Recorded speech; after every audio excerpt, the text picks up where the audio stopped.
Aux États-Unis maintenant, 2 primaires dans le même État. Donald Trump et Joe Biden remportent chacun le Michigan. Oui, résultat encore provisoire, mais le dépouillement a suffisamment avancé pour que Donald Trump annonce sa victoire chez les Républicains. Dans le camp démocrate, victoire aussi pour Joe Biden, mais en demi-teinte. Cet État à forte population musulmane s'est assez peu mobilisé. Son soutien à Israël n'y est peut-être pas étranger. Aviva Fried, vous êtes la correspondante d'Europe 1 aux États-Unis. Oui, alors le Michigan, c'est l'État américain qui abrite la plus grande proportion d'arabo-musulmans du pays.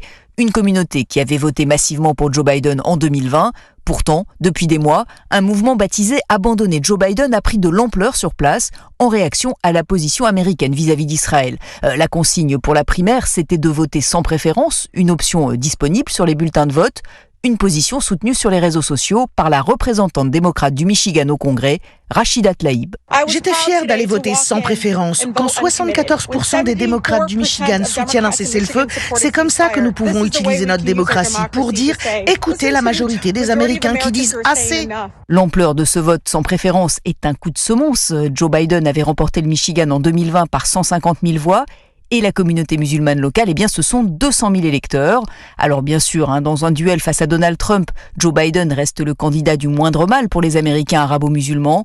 Encore faut-il que ces derniers se déplacent aux urnes, ce qu'ils menacent de ne pas faire si le président n'infléchit pas sa politique. Aviva Fried, correspondante d'Europe 1 aux États-Unis.